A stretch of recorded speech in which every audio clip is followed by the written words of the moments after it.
very, very grateful and happy that you all found your way on Saturday weekend morning at 8:30 here. Quite impressive. I'm not sure whether this would work in every conference in Germany. No, we are very, very happy that it's now for the 9th time that you're here. And I'm very grateful that the great team of NubiaIX and Cairo University and American University and Germany University find again here the way to cooperate for such a beautiful event. I'm also very happy actually that one of the founding mothers, Johanna Siegel, is today here. So she was part of the group who organized the very first one. Of course, these are sad moments these days. Salima Ikram will talk about this later on, but I think all those, and especially one who passed away in the recent days and weeks, that what they wanted is that we go on and that we do such things like such a meeting, and that is the best way to deal with all this, I think. And last word from my side, I'm very grateful also that Sudanese colleagues are here today with us.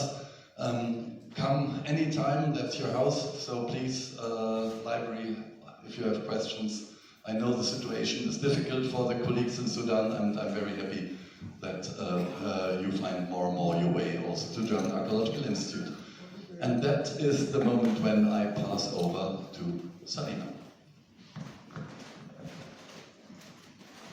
Thank you, Dr. Rara.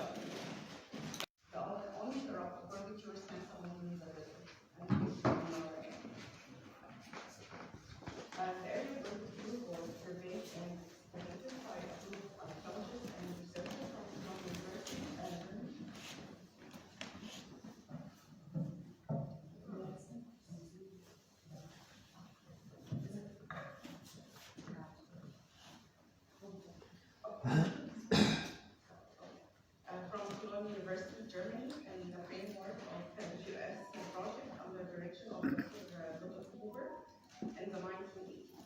They discovered in the area about 40 prehistoric sites, including the sites under investigation. The site was completed between 1984 and 1965. Working on the site has been divided into 2 stages.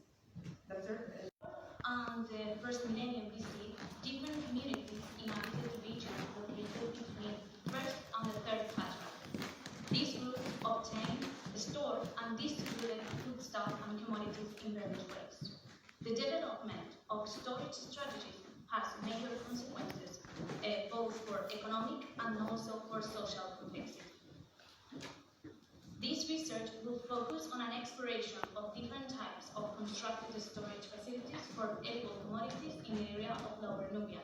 The main research questions are: how were these installations adapted to the environment? Can we establish ethnocultural, geographical, and chronological patterns? Also, to what extent food storage is visible in the archaeological record? How can archaeologists identify storage facilities, specifically storage pits, and how did the storage strategies affect the economy? The focus is on storage of edible commodities between modern Aswan and the third Cataract. This research includes the people ascribed to the archaeological cultures of Nagada, A group, Pre-Kerma, and also C group, but also Egyptian-founded settlements in the Upper Nile Valley, dating from the pre-dynastic to the New Kingdom. The current study will exclude the evidence from the Middle Kingdom forests, as they have already been covered by studies by Barry Kemp and also Martina Badanova. Reports and databases from excavations of ongoing and past missions are the primary source of information. Curator of Ernesto Schiaparelli, and then director of the Museo Egizio. The site lies between 2 mountains, Javelin west and Javelin east, in the ancient name inherently the two mountains, and along the west bank. With a continuity of life from pre-dynastic to Ptolemaic period. In addition to its strategic position for control, the site is located in an area of considerable political and cultural interest due to its proximity to the Nubian border, whose influence can be seen in the tomb. The tomb is therefore an important archaeological context that can increase our knowledge of the gathering site and its role during the kingdom. Nevertheless, it is still unpublished, except for some materials and topographical study carried out by the University of Warsaw in recent years. The aim of the thesis would therefore to study as comprehensively as possible the context and materials. After the knowledge, however, that to have a finished and detailed work would require a much more extensive study and especially analysis that could not be carried out during the thesis, at least of the emergency situation from COVID-19.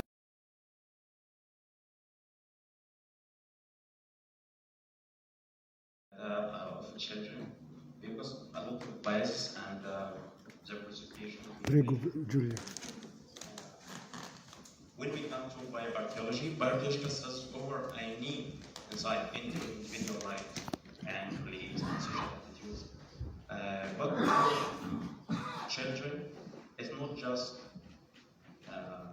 investigating the cause of this and demographic data and its status and various objects. It's about the social role of children, their sense of identity, their interaction, and how did the society deal with children. When we come to the bioarchaeology of the children, for me it was more than 2 years of struggling with books and rigorous reflection.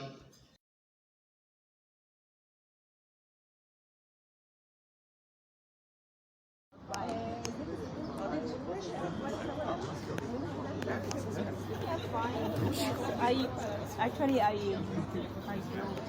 wrote for training, so yes, exactly. And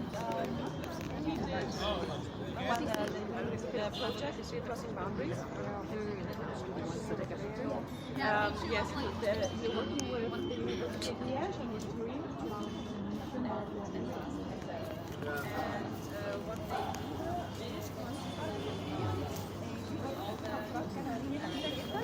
اتواجد بيها اللي هو السنسر ده اللي هو زيت الفوز اللي هو راتنج الفستق اللي كان بيتم حرقه واستخدامه كبخور بعد كده.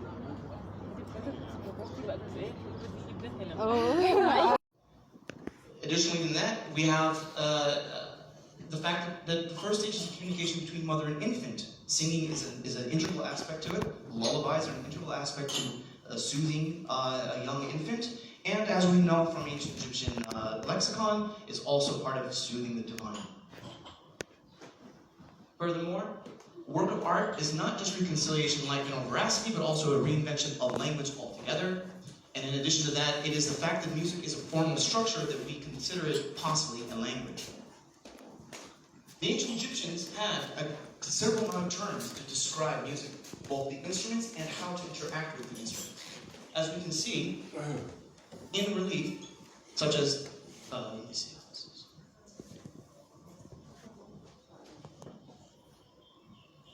As we see here, with this individual here, the harpist, he is playing the harp and he has a specific instruction of shepherd.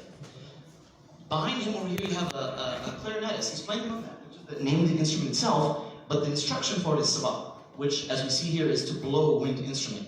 Some of these terms do seem to be repeated in different instances. The most common of this is hisid, to sing, but also to blow instrument.